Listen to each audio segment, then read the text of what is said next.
This is Transit Unplugged. I'm your host, Paul Comfort. Welcome to another edition of the world's leading transit executive podcast, heard now in 100 countries. On this episode of Transit Unplugged In Depth, I travel to Las Vegas, Nevada, where I meet with MJ Maynard, the CEO of the Regional Transportation Commission of Southern Nevada, the RTC. I spoke with her in front of a live audience and asked her about what's happening in their transit agency. Afterwards, I was able to interview Julien and David Swallow, deputy CEOs of the agency, and Antonette Braddock. Between all of them, we discussed how they're spending their $300 million of federal COVID relief funds. Some of that is going to improving the headways on their fixed route service and a brand new RTC on-demand microtransit pilot, as well as what's happening with their fixed route services and COVID recovery, their Tri-Transit program, their Game Day Express to the new NFL team there, how they're handling a driver shortage, their new GoMed pilot with autonomous vehicles, so many other things. It's an amazing, chock-packed half hour for you here today on Transit Unplugged. And this time, though, what happened in Vegas won't stay in Vegas, because not only are we bringing it to you on this podcast, but we're also making this our first episode of Transit Unplugged TV. Not only will it include expanded parts of these interviews, but all kinds of behind-the-scenes footage you won't see anywhere else on this brand new extension of our Transit Unplugged podcast for our 5th season. Enjoy this interview, sit back, relax, and listen to how transit is done in Las Vegas. Hi, I'm Paul Comfort. Great to be with you on our very first episode of Transit Unplugged TV. And it's exciting to be with my good friend, MJ Maynard, who is CEO of the Regional Transportation Commission of Southern Nevada, RTC, right here in Vegas, baby! MJ, thanks for having us in. Thanks, Paul. Just so you know, it's been sunny for the last 300 days until today. It's raining. Paul, did you bring that with you? I brought the rain. I did a rain dance. Well, thank you. We needed it. So, I'm real glad to be here. Yeah, this is exciting. And the reason I wanted to come here, MJ, is because of, we're coming out of the pandemic, hopefully, and public transportation has at the beginning of the pandemic, has shown its true colors. Mm-hmm. That we are really what's helped these cities, all of our cities across the world, keep their economies going. Mm-hmm. And you've done that here in Vegas. I mean, it is a tourist town, but it's also a business town and a business convention town and all that stuff. And you've been able to keep it going. It's just amazingly. So I think now the people in Washington have figured out public transit is not just a local responsibility anymore. It's a national priority. And that's why they've pumped some money into the economy for public transit to keep us going, even when our fare revenues were down. So before we get going too much, though, tell me a little bit about your transit system and about yourself, if you don't mind. Okay, we'll start with, so I've been in Las Vegas since 1980. I think when people ask, how did you get into transportation? I think some of my peers did it maybe in a traditional way. I've heard that sometimes they start as a driver, a bus driver in college. For me, though, I think if you'd asked me 16 years ago, would I be working in transportation, I would have said, absolutely not. I'm all about hotel gaming. So I spent my career in hospitality before I came to the RTC. As a matter of fact, my first job was as a dishwasher at the age of 15 and a half in Seattle, Washington. I came from a family where we could not afford a car, generally speaking, so I grew up taking public transit, and who would know that years later I would start working in an industry that I relied on and depended upon when I was a young person. But just a chance encounter, it was a conversation with Jacob Snow, who was the GM of the RTC at the time. I think sometimes opportunity presents itself. It's timing, it's luck, and it's willing to take a risk. And so he convinced me to leave hotel gaming. I'd been working as a vice president at the Hard Rock Hotel and Casino in Las Vegas. And I thought at the time, that's what I'm good at. I'm hotel gaming, hospitality, but business skills are very transferable. And I had a chance to leave an industry that I loved, that's past tense, to join the RTC and really love what we do. The fact that we get to serve our community. I have a real empathy for the folks that have no other option to move about the community and to do those things, right? We connect people to places, people to opportunities. And so our role in our community means a lot, particularly because I can relate from all those years ago. So enjoy my job. I started as assistant general manager and was appointed CEO right before the pandemic started, and it was humbling, to be a CEO or working from home. I was CEO with my yoga pants on and my slippers. So, but I'll tell you the best part about it is to work with this group. I know everyone says they have the best team, but I do. They are the best. So we are the transit agency, but I think you're aware, Paul, that we wear a lot of hats here at the RTC. We are the public transit provider. We are also the Metropolitan Planning Organization. In that role, we are the roadway funding and planning agency. We are responsible to oversee the transportation planning process for all of Southern Nevada. We are the traffic manager for the region, and we also operate the bike share system in downtown Las Vegas. So a lot of hats. But to answer your question specifically, public transit, people are surprised in Las Vegas. We are the 12th busiest bus system, according to the NTD, National Transit Database, as of 2019. We have 40 routes.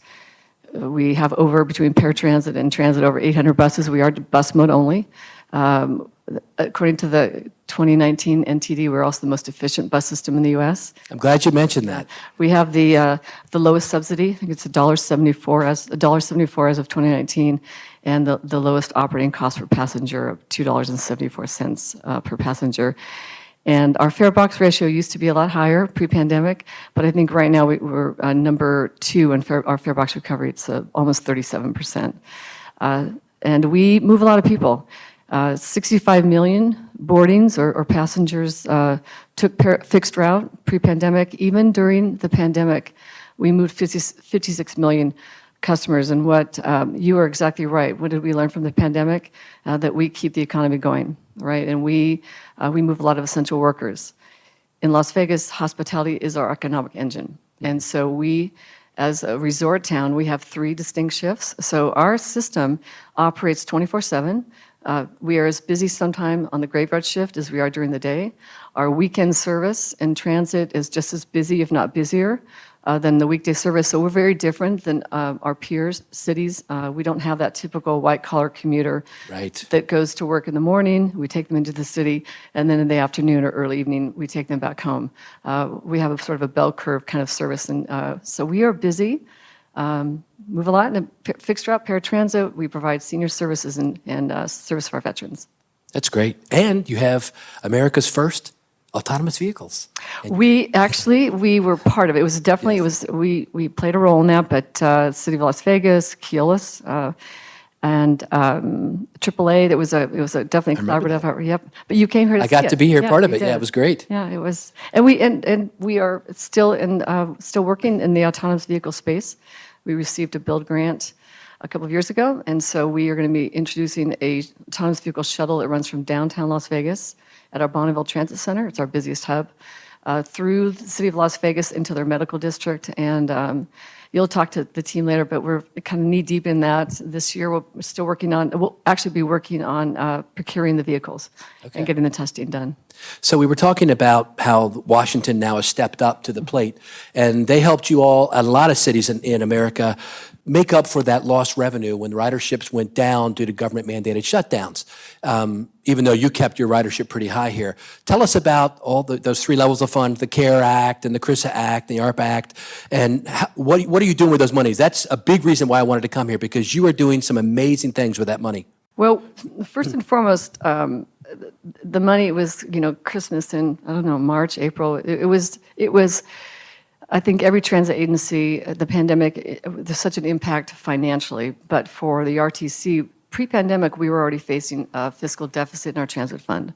And so if not for the CARES Act, the $303 million we received between CARES, CRISA, and ARPA, and I know only transit people understand what we're saying, right? Those acronyms. But it was those 3 tranches of stimulus funding actually delayed what will happen in the future. We are not only did we not have to cut transit service, we certainly listened to the directives behind that stimulus funding and wanted to make sure that we brought back employees that had been unemployed or laid off due to the pandemic. We implemented a very large service change this past August. We are almost back to pre-pandemic levels, but we were able for the first time to introduce transit in areas of the valley that have never had transit. And Las Vegas has been one of the fastest growing cities annually for a number of years now. And so we knew that we had gaps in our service, so we were able to do that. We were able to not only add new routes and add frequency, but we introduced a microtransit pilot, it's still in pilot form, in an area of Las Vegas that has never had transit. So this service change will impact, there will be 185,000 new riders, so folks that have never had access. 20% live at or below the poverty line. 13,000 seniors will now have service. 12,000 folks with disabilities will now have service, and this is about employment, right? So folks that have never had access to work in those areas that have been transit deserts, there's that opportunity. So we're really excited about what's happening with the stimulus funds. Phenomenal. Expanding service. Expanding service really again to one of the fastest growing cities where we have not been able to keep up with the growth. And so this has been a great opportunity. It's about equity, right? It's about ensuring that everybody has the accessibility to jobs or to healthcare, school, et cetera. And how are you reaching out to try to get people back on the bus, so to speak? Do you have programs in place you're trying to do outreach? We have an amazing marketing team. I think first and foremost during the pandemic, it was ensuring that we communicated with them on a very recurring basis, right? To let them know what we were doing to ensure that their health and safety were our top priority. We did that we've had Wi-Fi in our buses since 2016, so we're able to almost communicate in real time to our customers. We'll survey them. When they log on, we'll ask them a few questions. So that's helped. We actually did that during the pandemic to ensure that if we were cutting service, we wanted to know, are you an essential worker? Where do you work and what do you do? And what route do you depend on? So that if we had to make service cuts, we were able to keep those routes, for the most part, stable. But this, aside from social media and having boots on the ground, we'll actually go out and serve our customers and talk to them. It was an opportunity here that for employers, they were having a very difficult time getting employees back to work. Right. And so the team came up with a program we'll call Try Transit. We're working currently with 90 employers that we're offering 14 days worth of free transit. Usually when you get a job, it takes about 2 weeks before you get your first paycheck, right? So it's 2 weeks to get these folks there. To date, we've distributed about 30,000 passes, and this has been an opportunity for employees, new employees or employees that are returning to work that maybe have never used transit. So it's that's been a way we've been able to communicate. We're here, we're available, and we're ready to serve. And on the microtransit, you mentioned you're doing that with the new money too. Tell us about that. So microtransit, I think that in our industry, we've talked about microtransit in some form. I think some agencies started to implement microtransit as early 4 years ago, 5 years ago. And there was a conversation in our industry that microtransit, does it really work? What is it trying to solve for? I mean, you're going to pay more per passenger in microtransit than you will on your traditional fixed route. And so we decided that we were going to love all, serve all. And what I mean by that is we were going to take microtransit in this area of the valley that had never had transit, and instead of implementing their traditional fixed route line with a corresponding 3/4 of a mile boundary paratransit service, we decided why not use one bus, same day on demand service, and instead of separating the disabled community in the small bus and fixed route riders on our 40-foot or 60-foot bus, there is a lot of commonality in terms of who needs to go and how they want to travel. And so on the paratransit, I think, again, what we say, if you're a paratransit customer, there are folks that cognitively are fine, right? Maybe they're visually impaired, or they're going to dialysis, or they're getting short-term cancer treatment. Those folks, they're now riding. We're merging some of our paratransit customers with our fixed route customers and students all in the same vehicle. We're covering 31 square miles. And, when you do a pilot, I think the first thing you have to consider is what are you trying to solve for? And for us, it was we wanted to improve the customer experience, and we wanted to stretch that tax dollar, right, the public subsidy. And so to date, we anticipate the pilot will cost about $2 million. And that sounds like it's a lot of money, and it is, especially if you talk to our chief financial officer. However, if we had used traditional fixed route and paratransit, we'd be spending about $4.5 million. So we're able to reach geographically a wider coverage area, and then we're able to, again, merge people that are going the same place. We actually pick them up at their homes, And if you're fixed route, we'll take you to a virtual bus stop or a traditional bus stop to connect to public transit. If you're paratransit, we'll pick you up at your home and take you to where you need to go. If you're a student, we're going to pick you up and make sure you get to school. But it's working well, and we look forward to sharing the results of this pilot with our peers probably about a year from now. That's great. Now, you've got a brand new football stadium and a brand with a team, the Raiders, that came out. They're one of my new favorite teams. And you're doing transportation for them as well, right? We are. We are. So it is, think of any other sports town. You might have a stadium that's in the hinterlands, or you have a stadium that's maybe in the downtown area, but it's surrounded by light rail and heavy rail and bus. And here in Las Vegas, we have the Strip, which is already congested, right? 150,000, I think, hotel rooms just along the Las Vegas corridor. And the Golden Knights, we love our Golden Knights. They came to town. They built the T-Mobile Arena just for this team, and that's right on Las Vegas Boulevard. And then the Las Vegas Raiders are now here at Allegiant Stadium. That's just a stone's throw from Las Vegas Boulevard. So you can imagine, in our role as public transit provider and traffic manager for the region, we are heavily involved on game day. And so we work closely with both sports teams, and we ask them, where do your ticket holders live? We use that data to lay it out on our geographic map to understand what's the best place to congregate those riders and pick them up. Leave your car at home, get on a bus, and take the service into the resort corridor. So it's been a challenge because on any given Sunday here in Las Vegas, we're very busy. We're already, it's one of our busier days in terms of just servicing our public, and now we couple that with the Raiders and the Golden Knights. And when the Raiders go into overtime, like they did last weekend, double overtime as a matter of fact, as that game was ending, the Golden Knights game was starting, so the egress of the Legion Stadium made it a little dicey. Behind the scenes, there was a lot of panic for the customers. They loved it, but it's working out really well. And as you look into the future, what do you see coming for RTC? So this year is going to be busy. We have a bus rapid transit project that has been it's been in the works for quite a while. We're in this next coming year. Design and engineering will still continue. Our GoMed pilot, our autonomous vehicle pilot, will be procuring the vehicles for that. We are anxiously awaiting, like every transit agency, what's going to come out of Washington with the infrastructure bill and the Build Back Better bill to understand how we're able to utilize those funds and bring as much federal dollars back to our state. As the Metropolitan Planning Organization, we are really excited about working with VIA and implementing a study on how microtransit could potentially assist folks that live in persistent poverty, food deserts. So that's a plan that we're going to undertake this year. And then we are, I think you've seen our mobility training center. We have a facility where we train our paratransit customers and also train our paratransit customers to ride fixed route, our visually impaired community to ride fixed route. We received a grant. We have a mobile lab that we're going to implement in this coming year that will take all of our mobility trainers and our resources out into the community to help folks learn how to ride fixed route or to become certified for paratransit. So we're really excited about that. Well, I wish you the very best as you continue to unleash upon this community the best that mobility has to offer. Thanks, Paul. MJ. Thanks for coming.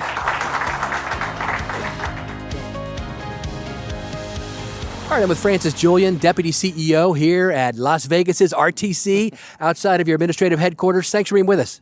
Thank you, Paul. It's always a pleasure seeing you. Yeah, I remember the last time we were together, you and I were riding the autonomous vehicle in down near Fremont Street. Yes, in the heart of downtown. Yep, that was amazing. So what's your responsibilities here as Deputy CEO? So I'm overlooking transit, paratransit, maintenance, the facilities, HR for the agency. So quite busy, but I've got an amazing team. That's great. So one of the big things that obviously most transit systems have just come through and are still involved in is this recovery from COVID. How did you all handle that? Like everywhere else, it was really hard. But first of all, during COVID and before getting all the federal aid, we had to rethink our transit system. We were lacking funds, and we took this as an opportunity to rationalize our transit system. We did a lot of surveys with the community to make sure that we weren't impacting the ones that needed the most. So we had actually proceeded to major transit cut. And when the federal stimulus came in, that was an opportunity to actually, as MJ mentioned earlier, to expand our transit system to the same level as it was before, but with a much broader scope. Once again, COVID was really, really a bad year, like for everybody else. But for us, it actually allowed us to resize and rethink the way we were providing service in the valley. That's wonderful. Yeah, whenever you have these kind of inflection points, as leaders, we want to take that opportunity to evaluate, like Simon Sinek says, what's the why, right? What are we doing here? And then repurpose kind of what you're doing to make sure you're meeting those needs? Yeah, exactly. You couldn't say it better. But obviously, not without challenge. As you and I talked before, right now, nationwide, there's a driver shortage. We really appreciate the drivers. We're actually, each time we go publicly, we're telling them how great of a job, and we're asking for the public to be patient with bus drivers. It's not easy, but we had this summer, we had a dip. For the first time, we actually had open runs in our system. Our contractors always did a great job of providing full service. But working with our contractors, we came up with a lot of incentives, a lot of new ways of providing service. And as of this week, I'm knocking on wood, but right now our service is almost back to normal. Paratransit is still struggling a bit, but we're probably a month from being back to normal. Yeah, a lot of transit systems reported that they were having real difficulty. So a lot of folks left the service during COVID, routes were cut, et cetera. Getting people to come back to work or hiring new drivers, especially CDL drivers, is difficult. Have you done anything special or unique that you'd like to share? So, well, first of all, we didn't cut any. For us, we actually cut some of our position at the RTC during the pandemic. It was imperative. We knew that we would come out of the pandemic. It was our messaging with our contractor was imperative that we did not want any driver being cut. So we layoffs. So we actually, for social distancing, we were adding buses. So we were grouping buses together just to make sure that we kept the number of drivers. Obviously, our contractors saw an exodus this summer as new jobs and new opportunities came up. But together, working with them, we did a great job with our government affairs team and our marketing team to really market and push the recruitment efforts. That's good. And you work a lot with contractors here. You're one of the cities in America like Denver who's outsourced even their fixed route work. Does that work well for you? It definitely does. We right now have two contractors, Keyless and MV, and I mean they're doing a tremendous job. They have worldwide expertise in the case of Keyless and nationwide expertise from MV. So we're always picking their brain on the best practices, and we, as you know, we always want to be at the cutting edge. Very good. Thank you, Francis. Great to be with my good buddy David Swallow here in sunny Las Vegas, where it's always fun. And we are outside your headquarters here for the RTC, the Regional Transportation Commission of Southern Nevada. David, as Deputy CEO, you've got a lot on your plate. Well, certainly have a handful of teams that do a lot of the heavy lifting for us. First is our Metropolitan Planning Organization, responsible for all the transportation planning in Southern Nevada. We have our Streets and Highways team that's responsible for administering all the funds we receive from gas tax, sales tax that go to fund our roadway projects. So all that construction downtown in Vegas, that's you? You know, thankfully we partner with the local jurisdictions, City of Las Vegas, the county, City of Henderson, North Las Vegas. All the region works together on this, but the RTC is definitely part of that. The other teams that we have, our Information Technology Group, really helping bring technology and innovation here to Southern Nevada. We have our Capital Project Development team that is responsible for really building, we act as the developer for the RTC, building all our transit facilities, new bus rapid transit lines, things like that. And then we have our Region's Traffic Management Center that our team operates. And then I should also mention we operate the public bike share system in downtown Las Vegas. So number of different modes, number of different responsibilities. I love the multi-disciplinary facility you've got there where you've got 911 and you've got you all. Not a lot of cities have that. Tell us a little bit about that. You and I visited the last time I was here and you showed me around. I was very impressed with that. Yeah, well, thanks. It's our Region's Traffic Management Center, the RTC, in partnership with the state of Nevada, is co-located in the same place where we have Nevada Highway Patrol, Department of Public Safety, the Freeway Service Patrol, and then what we call our FAST team, our Freeway and Arterial System of Transportation, which is really our traffic management team, all in the same place. So literally in the same room as incidents are coming in, our traffic management team is to coordinate directly with 911 dispatchers. We pull it up on the cameras in front of everybody. We see what's going on. We get the information out to the troopers, being able to respond to it as quickly as possible. That's amazing. So many cities, I think, could learn from this. So what are some of the other cool things you're working on right now? I know you've got a bunch of really kind of forward-leaning projects. Well, following on with the traffic management, one of the things that we piloted is an adaptive signal control technology on one of our busiest corridors in the valley, Eastern Avenue. There we had 14 different intersections that we put this new technology on. What the adaptive system does is enables us to look at the traffic in real time, and thankfully we're relying on computer algorithms and artificial intelligence to process it so quickly to then respond to those conditions in real time and change the traffic signal timing to not only improve the performance of the intersections by themselves, but in coordination with one another. And it's really useful when we have special events or if we have major construction. It's kind of the norm here, right? Yeah. One of the neat things about that, it not only we did a 4-month pilot and we saw an average of 25% reduction in travel time for motorists. Not only that, a 5% improvement for our bus system operating on Eastern Avenue. And as we look at that, we also saw a reduction in crashes. And together, we have to say, this is a really good tool. And so we're looking at other corridors, specifically the resort corridor, famous Las Vegas Strip. Man, that's huge. Those results you've got there. Anything else? Well, we have our what we call our GoMed project. This is one where we're taking we had an autonomous vehicle deployment that was done thanks to a partnership between the City of Las Vegas, Keolis, and AAA. Did a 1-year pilot operating an autonomous shuttle in downtown Las Vegas. You were the first in America. Well, and we learned a lot from it. One of those things where you start it and you're testing in a live environment, and we see a crash happen within just about an hour where a truck backed into it. Thankfully, not a big deal, very minor damage, but it was one of those things where you go, okay, how could we address this going forward? And so after a year of learning from that, we built upon that experience and applied and received a build grant to carry the project forward. And with that, we're going to deploy a few autonomous shuttles running between our busiest transit hub in downtown Las Vegas over to the Las Vegas Medical District, where we have a number of hospitals, doctors' offices, as well as the University of Nevada, Las Vegas's medical school. And so we'll have that direct linkage between our main transit hub and the care that a number of our customers need. That's awesome. Thanks, David. Antonette Braddock, you have a big responsibility here at RTC in Vegas, and that is you're launching a new program, a pilot program. Tell us about that. Sure. So it launched. It is our RTC Ride on Demand, which is a universal program. Some people call it microtransit, but at the RTC we call it universal because Thank you. It's an opportunity for us to engage both our paratransit and our transit riders for an on-demand service. This is a service that we recently launched with the broader expansion of our transit services, and specifically it is in a section of our valley. We call it transit desert in the desert, right? Yeah.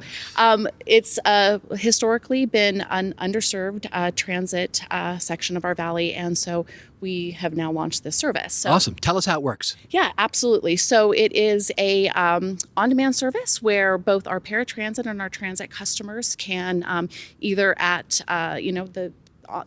their Palm smartphone app, yep. Through some really smart technology, they can schedule, cancel, track their rides. We also offer folks that don't have the ability to use a smartphone or maybe not can't afford a smartphone to call into our reservation and dispatch center where they can also book their rides. So it's really on demand. They push their phone. It's not like traditional paratransit where you got to wait 24 hours or whatever. Yeah, absolutely. And that's what's great about it. So the response time is usually a little shorter than, but we guarantee up to 30 minutes. So folks can book within 30 minutes of the time that they want to be picked up. They can also book in advance if they want that guarantee, which we know our paratransit customers like to have. But again, it's getting them, engaged and learning about that on-demand experience which they've not not historically had.